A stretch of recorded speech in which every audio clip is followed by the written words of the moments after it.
말씀 가지고 나는 부활이요 생명이니 라는 제목으로 말씀의 은혜를 나누기 원합니다.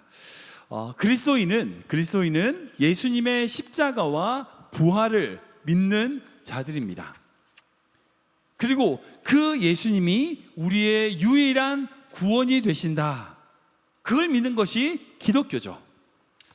그러기에 기독교에 있어서 부활은 너무나 중요합니다. 만약 부활이 없다면 그리스도인이 믿고 있는 이 믿음 모든 것이 헛된 것이 되어버립니다. 가장 불쌍한 자가 되어버려요. 그래서 사도 바울이 이렇게 고백하거든요. 같이 읽어볼까요? 고린도서 말씀입니다. 시작.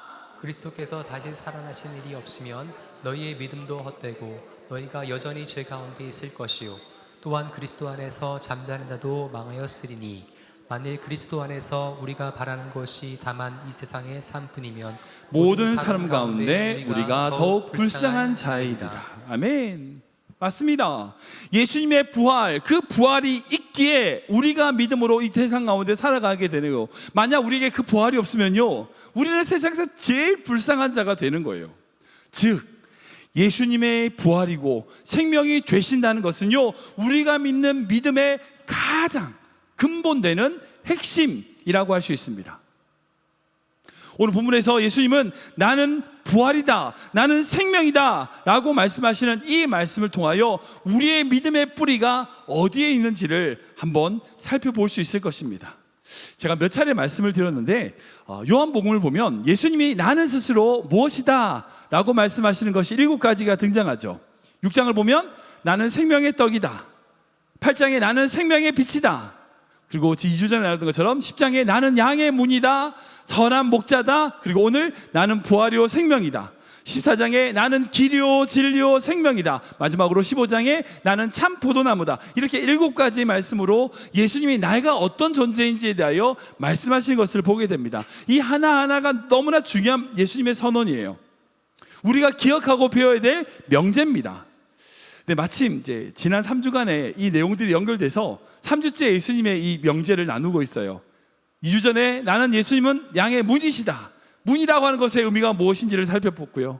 그리고 지난주에는 예수님이 선한 목자이신 것이 어떤 우리에게 의미가 되는지를 맥주감사 주일에 맞춰서 말씀을 나눴습니다. 그리고 오늘 나는 부활이요 생명이다는 말씀을 가지고 함께 말씀을 좀 나누기를 원합니다. 먼저 오늘 본문 말씀의 배경을 좀 살펴볼 필요가 있습니다. 이 11장 전반부를 보면 예수님이 정말 사랑하시던 나사로가 간 자가 아프다는 이야기를 듣게 됩니다. 예수님의 공생애를 기록되어 있는 그 복음서를 보면 예수님께서 사역하실 때에 예수님이 특별히 사랑한 가정들이 있죠. 가족들이 있습니다. 성도들이 있어요. 그 중에 예수님께서 특별히 사랑했던 가족이 바로 이 나사로의 가족이었어요. 그 누이였던 마르다와 마리아는요, 성경 곳곳에 등장합니다. 예수님의 발 앞에서 그 예수님의 말씀을 들었던 마리아의 이야기, 그리고 예수님의 손님을 지극정성 섬겼던 마르다의 모습, 그리고 다음 장에 나오겠지만 예수님 발에 귀한 향유 나들을 부어 그 발을 씻겼던 마리아의 향유옥합, 그 모든 이야기들이 바로 이 가정의 이야기예요. 그렇게 특별히 사랑하셨던 그 가정의 제일 첫째였던 현이었던 나사로가 아프다는 소식을 듣게 됩니다. 아니, 생각해보세요. 다른 사람도 아니고 제일 친하고 사랑하는 그 나사로가 아프다는 소식을 들으면 어떻게 해야 될까요? 당장 달려와야죠. 그런데 예수님은 그러지 않으셨어요. 심지어 일부러 이틀이라고 하는 시간을 더 그곳에서 지체하시고, 그리고 그 지체함을 통하여 결국 나사로가 죽게 됩니다. 나사로가 죽은 이후에 예수님께서 그 나사로가 있는 곳에 도착하셨어요. 그리고 마르다가 예수님께 이렇게 얘기합니다. 같이 읽어볼까요? 시작. 마르다는 예수께서 오신다는 말을 듣고 곧 나가 맞이하되 마리아는 집에 앉았더라. 마르다가 예수께 여짜오되 주께서 여기 계셨더라면 내 오라버니가 죽지 아니하였겠나이다. 이건 아멘이 좀 그렇네요. 왜 마리아가 집에서 나오지 않았을까요? 그리고 마르다가 왜 예수님께 이렇게 말했을까요? 왜 그랬을까요? 삐졌어요 지금. 예수님께 대해서 섭섭한 거죠. 섭섭한 거예요. 마음에 서운한 것을 지금 모습을 볼 수 있습니다. 그리고 그 섭섭한 마음, 그런 마음을 가지고 예수님께 얘기한 이후에 예수님과 마르다의 대화가 바로 오늘의 본문의 말씀이에요. 예수님께서 나사로가 아프다는 소식을 들었음에도 불구하고 그런 위급한 상황에서 시간을 일부러 지체하여 늦게 오셨어요. 그리고 그렇게 늦게 오신 이후에 뒤늦은 말로 왜 이런 말씀, 나는 부활이요 생명이다, 왜 이런 말씀을 하실까요? 그리고 이 말씀을 통하여 우리의 부활과 생명이 되신다는 것의 의미가 무엇인지, 그리고 왜 이런 말씀을 그들에게 하심으로 지금 우리가 이 말씀을 듣고 있는지, 이 말씀의 은혜를 함께 나누기를 원합니다. 예수님이 부활과 생명이 되신다는 것은요, 첫 번째로 예수님 안에서 우리는 부활과 생명을 누리게 된다는 거예요. 우리 같이 볼까요? 시작! 예수님 안에서 우리는 부활과 생명을 누리게 됩니다. 한 번 더 읽겠습니다. 예수님 안에서 우리는 부활과 생명을 누리게 됩니다. 우리 25절 26절 했어요. 같이 읽겠습니다. 시작. 예수께서 이르시되 나는 부활이요 생명이니 나를 믿는 자는 죽어도 살겠고 무릇 살아서 나를 믿는 자는 영원히 죽지 아니하리니 이것을 내가 믿느냐. 아멘. 사랑하는 여러분, 어떤 생명이든지요, 생명은 귀한 겁니다. 참으로 귀한 겁니다. 살아있는 것 그 자체만으로도 아름답고 귀하다고 할 수 있죠. 그래서 생명이 있음으로 우리는 그것을 아끼고 지켜야 됩니다. 그런 의미에서 기독교의 모든 가치는 생명운동과 연결될 수밖에 없어요. 하나님이 우리에게 맡기신 이 생명, 이 자연, 이것을 우리가 아름답게 지키고 가꾸는 것, 이것은요 우리가 해야 될 여러 사역 중에 제일 중요한 핵심 사역이라고 할 수 있습니다. 근데 생명이라고 다 같은 생명은 아니에요. 종류가 있어요. 사실 이제 우리나라 말이나 영어 같은 경우는 생명하면 life, 생명, 이 단어 하나밖에 없죠. 근데 헬라어에는 이 생명이라는 단어가 세 가지가 있습니다. 조에, 푸시케, 비오스라고 하는 이 세 개의 단어가 있어요. 이 세 개 단어 모두 다 생명이라고 번역합니다. 살아있는 거라고요. 근데 살아있는 거지만 이것에 종류가 있어요. 먼저 비오스는요, 흔히 말해서 육체적인 생명입니다. 동물적인 생명을 뜻해요. 움직이는 모든 것, 식물들, 동물들, 살아있는 모든 것의 생명을 뜻합니다. 우리 주변에 볼 수 있는 살아있는 모든 것의 생명이 비오스예요. 근데 푸시케라고 하는 생명이 있어요. 이 생명은 뭐냐면 인간의 정신, 인간의 혼, 인간의 의지, 이 자체를 또한 생명으로 봐요. 살아있는 정신, 어떤 그런 개념인 거죠.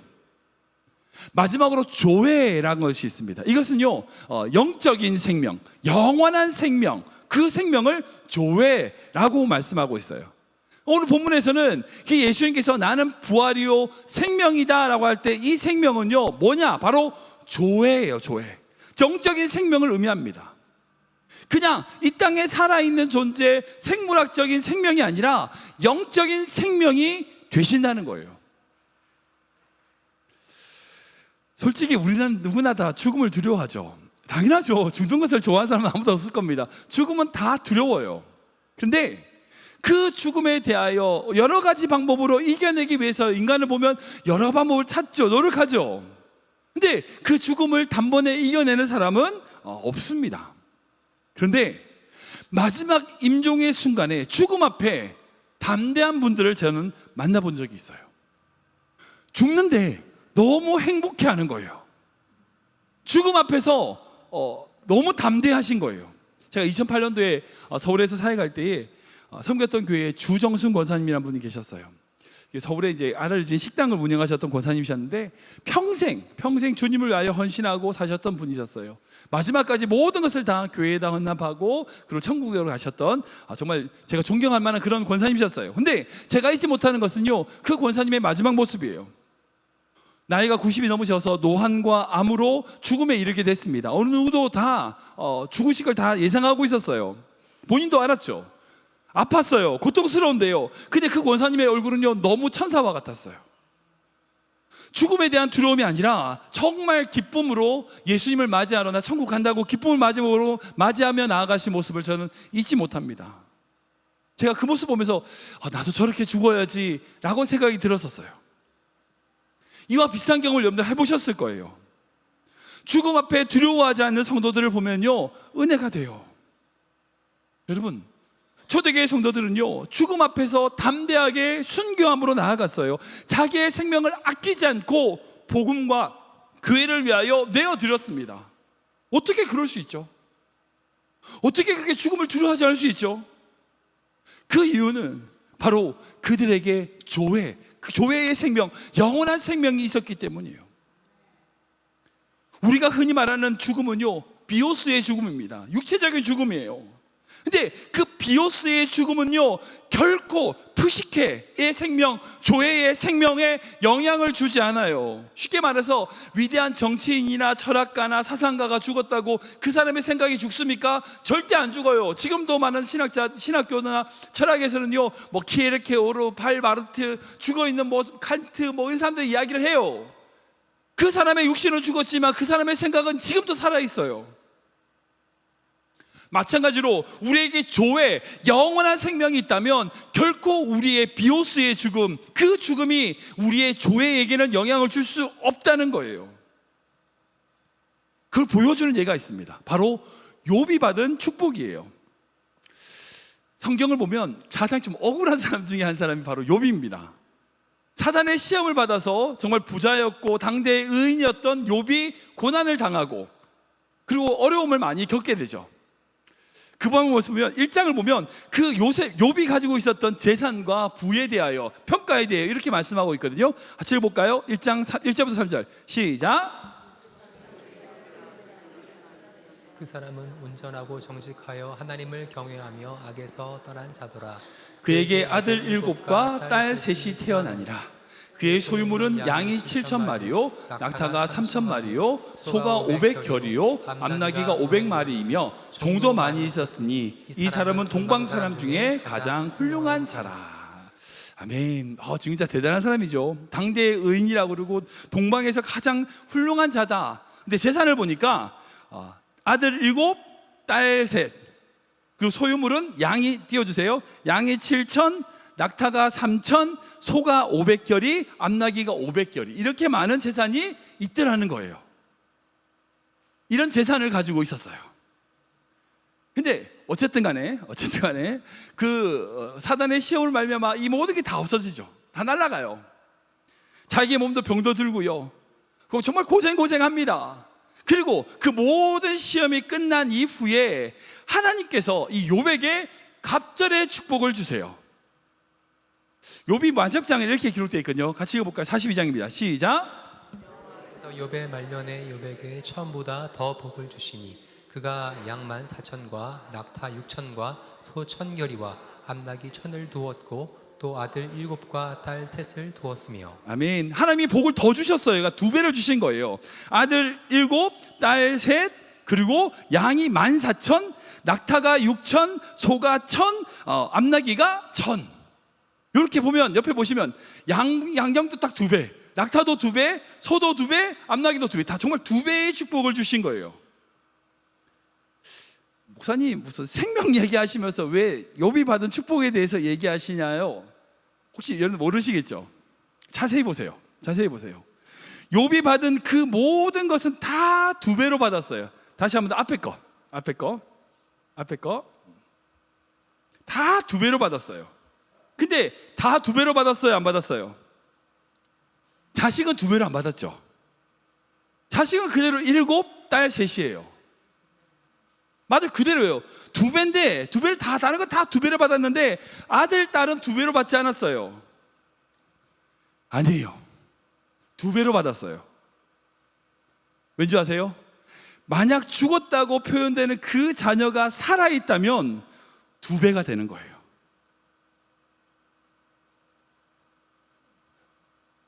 비오스의 상황에서는요, 이 앞에 있는 아들 7, 딸 3은 죽었다고 표현할 수 있지만 조회의 관점에서는 그 아들 7, 딸 3은 하늘나라에 살아있어요. 그러니까 아들 7, 딸 3을 더 주심으로 2배를 받은 거죠. 제가 예전에 먼저 자녀를 천국에 보낸 성도님들을 신방해야 될 때가 있었어요. 그때 저에게 주셨던 하나님의 마음이 바로 이 말씀이었어요. 그때 슬퍼하는 그분께 이 조회의 생명을 제가 설명을 드리고 관점을 말씀드리면서 위로를 전했던 기억이 있습니다. 물론 육신의 눈으로 보지 못하기 때문에 슬프기도 하고요, 아프죠. 그러나 결코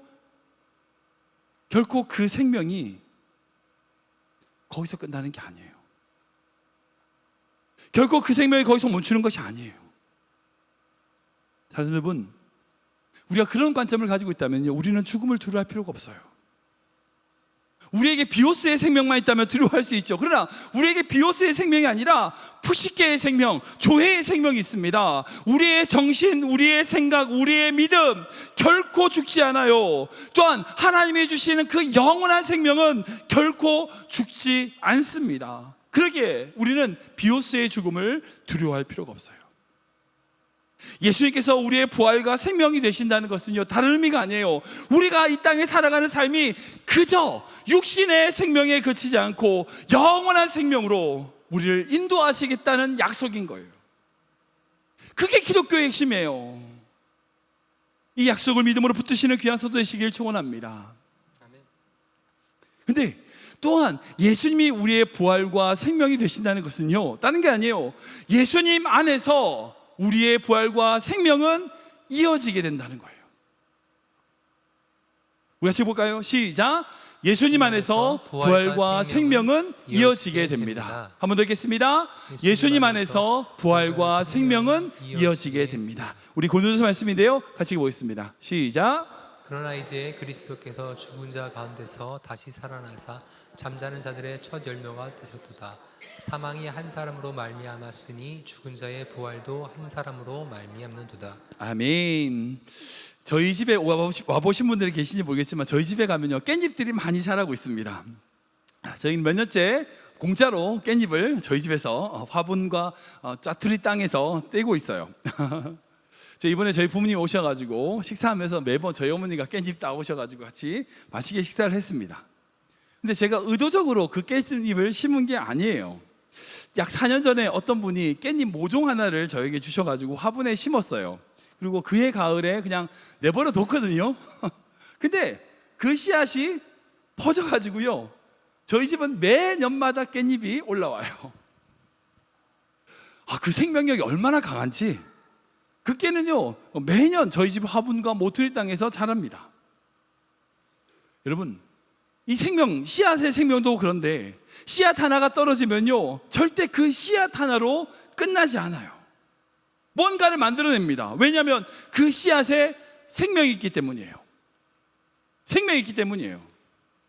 생명은 결코 그 자체만으로 그치지 않아요. 생명은 또 다른 생명을 낳습니다. 이게 영적으로 보면 부활이요 생명이에요. 예수님께서 내가 부활이요 생명이다라고 말씀하시는 건요, 예수님의 믿음, 예수님의 삶, 그것이 예수님으로만 끝나는 것이 아니라 그 부활과 생명이 또 다른 생명으로 이어진다. 그리고 그것이 이어져서 지금 우리가 된 거죠. 그 말씀이에요. 왜 그러기에 우리의 믿음의 근본은요, 예수님의 생명이 나의 생명이며 예수님의 부활이 나의 부활이 된다는 거예요.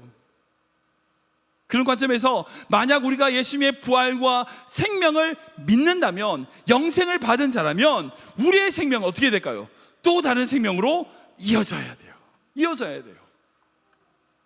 그 생명이 이어져 있기에 이어져야지만 우리가 마땅히 생명을 가진 자라고 말할 수 있는 거예요. 여러분들 조화를 보세요. 아무리 예쁜 조화를 오랫동안 갖다 놔도요, 그 조화는요 그대로 있어요. 왠지 아세요? 생명이 없어서 그래요. 근데 생활은 어찌 보면요, 잘 자라고 벌레도 끼고요, 이상한 것도 냄새도 날 수도 있어요. 그런데 생명이 있는 화분은요, 또 다른 꽃, 또 다른 씨앗을 만들어냅니다. 중요한 건 그거예요. 우리에게 생명이 있냐는 거예요. 그저 화려하게 보이는 겉으로만 드러나는 것이 아니라 정말 우리에게 진정한 생명이 있냐는 거예요. 교회가 어떤 곳일까요? 쉽게 말하면요, 생명을 모아서 또 다른 생명을 만드는 곳이에요. 그게 교회예요. 교회에 생명이 있다는 것은 다른 의미가 아닙니다. 교회를 통하여 죽은 자들이 살아난다는 거예요. 또 다른 생명과 부활로 연결진다는 거예요. 그러게 교회는요, 끊임없이 다음 세대를 세워야 돼요. 선교해야 됩니다. 복음을 전해야 돼요. 그것이 우리가 이곳에 있는 이유인 거예요. 예를 들어서 만약에 이제 그런 거죠. 이제 제가 예배 마치고 우리 강진현지한테 치킨을 쏠게라고 이제 약속했다고 생각해 보세요. 이 가정이에요. 진짜가 아니고 가정인데 어쨌든 치킨을 쏠게라고 얘기를 했어요. 근데 예배가 끝나자마자 제가 강진현지 아는 척도 안 하고 쑥 집에 가버렸어요. 입 싹 닫고 가만히 있어요. 그럼 저는 어떤 사람 됩니까? 거짓말장이어야 되죠. 네, 그러면 안 되는 거죠. 근데 솔직히 여러분들 스스로 한번 돌아보세요. 예배 드리면서 찬양하면서 하나님 앞에 드린 고백들 중에 거짓말이 얼마나 많았어요. 주님 한 분만으로 나는 만족합니다. 예배 끝나자마자 나가면서 막 저 사람은 저렇고 이걸로 안 되고 주 예수보다 더 귀한 것 없네. 예배 끝나자마자 나가면서 이게 더 좋지. 두려워하지 않으리. 나가면서 어떡하지? 솔직히 예배 드리면서 했던 하나님 앞에 드렸던 그 모든 고백들 중에 여러분들 거짓말 얼마나 많았어요. 그런 의미에서 예배는요 반드시 선교로 흘러가야 돼요. 즉 내가 받은 은혜, 내가 받은 그 모든 것들을 나누는 자, 거짓말하는 것이 아니라 나누는 자로 이어져야 돼요. 그 말씀과 이것시키면 그런 거예요. 우리에게 주시는 그 생명, 그 부활이라는 것을 우리가 믿는다면 그 부활과 생명을 가진 자로서 또 다른 생명에게 생명을 전하는 것을 당연히 이어져야 된다는 거예요. 그것에 우리의 관심이 흘러가야 돼요. 여러분, 우리는 우리 잘 먹고 잘 살자고 교회를 세우는 게 아니에요. 여러분들 가정 혼자 복받자고 뭔가를 하는 게 아니라고요. 예수 믿는 게 아니라고요. 우리끼리 잘 먹고 잘 사는 것이 우리가 신앙생활의 목적이 되면 안 돼요. 생명 없는 자들을 구원하고 생명 없는 이 땅 가운데 하나님의 생명을 나눠주며 잃어버린 가정, 무너진 가정을 세우는 것, 잃어버린 영혼을 구원하는 것, 그것이 우리가 이곳에 있는 이유입니다. 여러분들 가정 가운데 하나님의 은혜 주신 이유예요. 예수님이 우리의 부활이요 생명 되심을 깨닫고 그 생명을 온전히 나누는 믿음의 성도 되시길 주님으로 축원합니다. 말씀을 정리하겠습니다. 마르다와 마리아는요 예수님이 오시지 않으므로 나사로가 죽었을 때에 모든 것이 끝났다고 생각했어요. 그리고 나사로가 죽기 전에 오지 않은 예수님에 대하여 원망했을 수 있을 것 같아요. 근데 오히려 예수님은 일부러 나사로한테 가지 않고 시간을 지체하셨어요. 그리고 이렇게 말씀하십니다. 우리 사절 말씀 볼까요? 같이 읽겠습니다. 시작. 들으시고 이르시되 이 병은 죽을 병이 아니라 하나님의 영광을 위하여 하나님의 아들이 이로 말미암아 영광을 받게 하려 함이라 하시더라. 아멘. 아멘. 중요한 것은 나사로의 그 비오스의 생명이 아니에요. 나사로가 가지고 있었던 그 조회의 생명이 하나님의 영광으로 이어질 수 있다는 거예요. 여러분, 나사로는요 좀 어찌 보면 좀 억울한 사람 중에 한 사람이에요. 왜냐하면 나사로가 다시 살아났지만 어떻게 했어요? 다시 죽었어요. 그러니까 나사로는 부활한 게 아니에요. 다시 산 거예요. 부활의 첫 열매는 오직 예수님밖에 안 계십니다. 나사로는 그저 비오스의 생명이 잠깐 떠났다가 다시 돌아온 것뿐이에요. 이후에 시간이 지나서 다시 그 비오스의 생명은 떠난 거죠. 그러니까 어찌 보면 나사로는 억울하게 죽음을 2번 경험했던 사람이라고 할 수 있어요. 예수님의 영광을 드러내기 위해서. 아무튼 중요한 건 뭐냐면 우리 안에 있는 그 생명으로 하나님의 영광을 드러내는 자가 되어야 된다는 거예요. 우리의 생명을 다하여 하나님의 영광 앞으로 나아가야 된다는 거예요. 주님을 예배하며 찬양하며 주님의 영광의 증표가 우리의 생명을 다하여 돼야 되는 거예요. 요즘 워낙 AI 유명하죠. 여러분들 다 들어는 보셨을 겁니다. 챗 GPT라고. 저도 한번 말씀을 준비하면서 이걸 한번 시켜봤어요. 챗 GPT한테 칼바르트의 부활의 신학에 따라서 하나님의 영광을 돌리는 30초 기도문을 작성해. 딱 엔터. 한 3초 지나니까 쭉 챗 GPT가 기도문을 작성했습니다. 제가 읽어드릴게요. 영광과 찬양을 받으시는 하나님 아버지, 우리는 지금 주님 앞에 있습니다. 역사의 중환자가 되셔서 자격 없는 죄인들을 구원하시려고 이 땅에 당신의 사랑하는 아들의 피를 통해 구원을 이루셨습니다. 측량할 수 없는 자비로 우리를 살리셨습니다. 주님의 측량할 수 없는 은혜와 사랑이 오직 십자가와 부활을 통해 우리에게 나타났습니다. 성령으로 우리를 구속하시고 거룩하게 하셨습니다. 우리 삶이 오직 주님의 은혜의 풍성함을 드러내는 찬양의 그릇이 되어 하나님께 영광을 돌리기를 기도합니다. 예수님의 이름으로 기도합니다. 아멘. 제가 요청해서 만든 AI 기도문입니다. 저보다 기도 더 잘하는 것 같죠? 오, 제가 깜짝 놀랐어요. 생각해 보세요. 이 기도문이 하나님께 온전히 들리는 기도, 찬양이라고 할 수 있을까요? 없을까요? 맞습니다. 없어요. 절대 없습니다. 이거는 절대 하나님께 온전히 들리는 찬양과 기도가 될 수 없어요. 왜냐? 생명이 없으니까.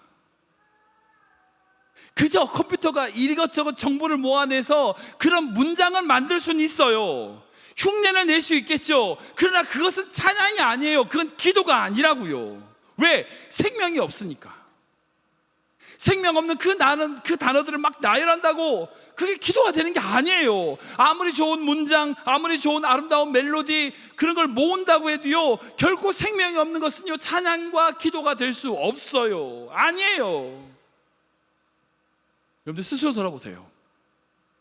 여러분들이 드리는 기도는 정말 생명이 있는 기도입니까? 생명이 있는 예배입니까? 아니면 지금 AI와 같이 화려한 언변, 어떤 형식은 다 갖췄는데 주님을 사랑하는, 주님을 위하여 허락하신 내 공동체와 지체들을 사랑하는 그 모든 생명은 깡그리 잊어버린 그저 형식만 갖춰진 껍데기의 예배입니까? 껍데기의 기도입니까? 화려한 문화, 화려한 언어, 화려한 멜로디, 이것이 예배가 아니에요. 생명이 예배예요. 우리의 생명을 다하여 주 앞에 나아가고 그 주님으로 하나님을 영광 돌리는 것이 우리가 드려야 될 진정한 예배며 기도라는 거예요. 주님께서 죽은 나사로를 살리신 것을 통하여 우리에게 주시고자 하는 것은 오직 영원한 그 생명이 예수님 안에 있을 때에 우리에게 주어진다는 믿음이에요. 그리고 그 생명으로 그 조회의 영원한 생명으로 하나님과 교제하고 하나님 앞에 나아가고 하나님을 찬양하고 영광 돌리는 삶, 여러분 그게 그리스도인의 복된 삶이에요. 이 세상에서 얼마나 많은 축복을 받냐, 얼마나 많은 물질을 가냐, 여러분 그게 아니에요. 우리 안에는 그 조회의 생명으로 생명의 주인 되신 주님과 교제하며 그분 앞에 날마다 가까이 나아가는 것, 여러분 그것이 우리 삶의 목적이 되어야 됩니다. 주의 날개 깃으로 여러분들을 품어주십니다. 두려워하지 마세요. 어떤 상황 앞에서도 주님을 바라보시며 주님이 주실 그 생명으로 온전히 나아가는 귀한 믿음의 성도 되시기를 주님으로 축원합니다.